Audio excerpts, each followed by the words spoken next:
enquadrando-se esses elementos, irá-se chegar a uma das modalidades de uso capião que a lei prevê. E esta modalidade ela deverá ser apresentada no conjunto probatório dos documentos, que será dada entrada no cartório de registro de imóveis. Ou seja, a pessoa, antes de começar a tratar de um caso específico de posse, deverá ter em mente todos os elementos que dizem respeito à posse e ao uso capião extrajudicial. Deverá entender esses elementos para poder fazer o procedimento de uso capião extrajudicial com toda a segurança necessária. E até mesmo saber, por exemplo, se ela deverá falar com o seu cliente que ele ainda não possui tempo suficiente de posse para usucapiar o imóvel, pedindo-se então para ele aguardar mais tempo na posse daquele imóvel antes de entrar com o procedimento de usucapião extrajudicial. Desta maneira, é essencial ter entendimento dos elementos. Pois bem, tendo entendimento dos elementos como a adquirida posse e os elementos constitutivos, chegamos às modalidades de usucapião em si. Primeiramente, a extraordinária. A extraordinária do artigo 1238 do Código Civil, que diz que aquele que, por 15 anos, sem interrupção nem oposição, possuir como seu um imóvel, adquire a propriedade, independentemente de título e boa-fé. Desta maneira, essa usucapião extraordinária, ela independe de justo título e boa-fé. Ela é a que possui um prazo mais longo.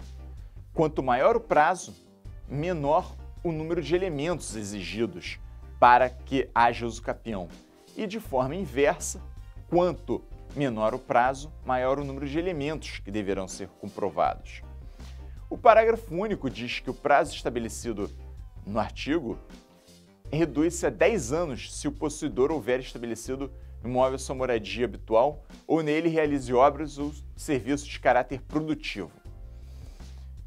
Pois bem, temos outro tipo de usucapião, que é a usucapião ordinária e a usucapião chamada de ordinária tabular. O artigo 1242 do Código Civil diz que também adquirir a propriedade do imóvel aquele que possui justo título e boa-fé, além da posse, pelo prazo de 10 anos. E essa usucapião ordinária poderá ser chamada usucapião ordinária tabular, que é, no caso, o parágrafo único, que diz que será de 5 anos o prazo previsto se o imóvel houver sido adquirido onerosamente com base no registro constante no respectivo cartório, sendo esse registro cancelado posteriormente. Ou seja, se a pessoa ela adquiriu o imóvel, por exemplo, através de uma escritura pública de forma onerosa, registrou essa escritura pública, porém descobriu-se posteriormente que havia alguma falha naquele negócio jurídico, se ela tiver registrado a escritura pública e estiver no imóvel com boa-fé por 5 anos, ela irá adquirir a propriedade do imóvel, mesmo que aquele título ele tenha sido cancelado. Neste caso, estamos adiante de uma usucapião ordinária tabular.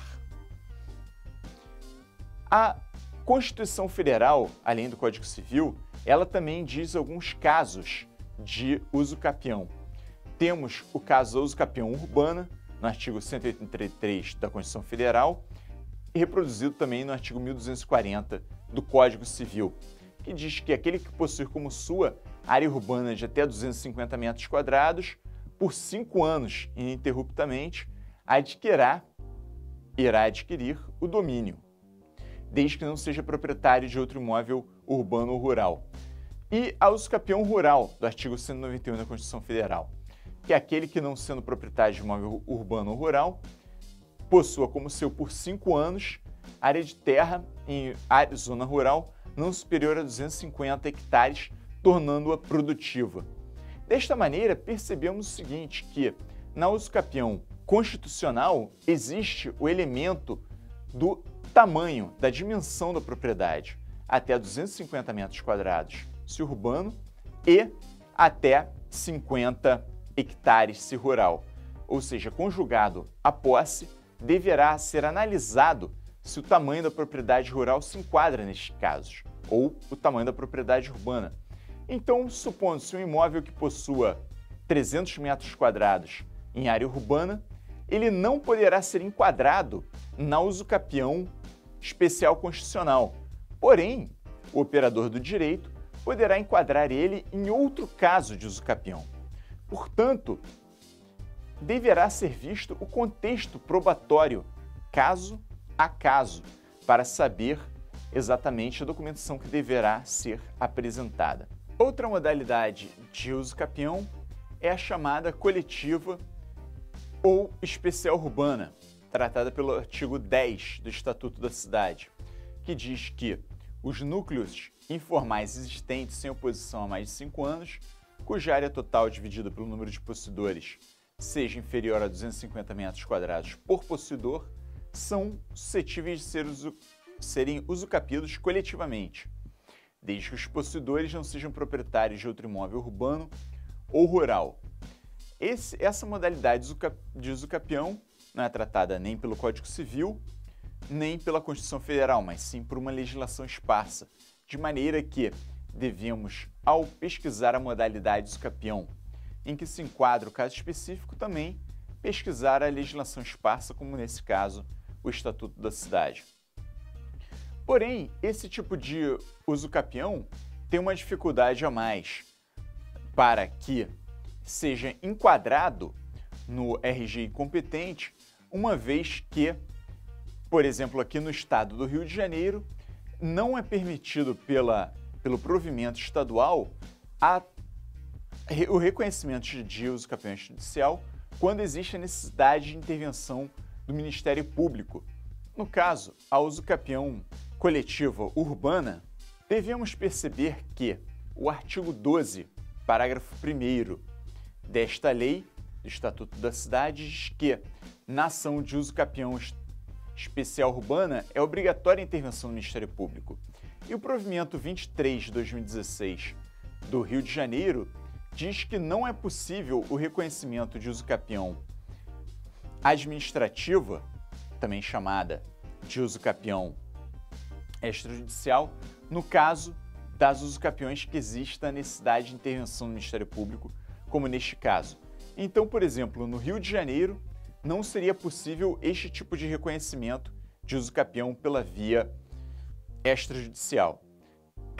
Cada pessoa deverá checar as normas do seu estado para saber se em seu estado existe proibição ou não com relação a isto.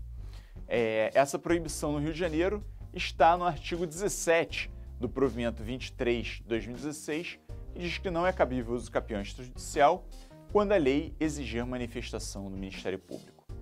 Pois bem, existem também algumas situações diversas de usucapião que serão alvo de pouca utilização para o usucapião extrajudicial, como o usucapião indígena, uma vez que o reconhecimento da característica daquela pessoa como índio é um reconhecimento que escapa ao oficial de registro de imóveis. A usucapião indígena está regulamentada pelo artigo 33 da Lei 6.001 de 73, que diz que o índio, integrado ou não, que ocupe como próprio por 10 anos consecutivos trecho de terra inferior a 50 hectares, irá adquirir a sua propriedade.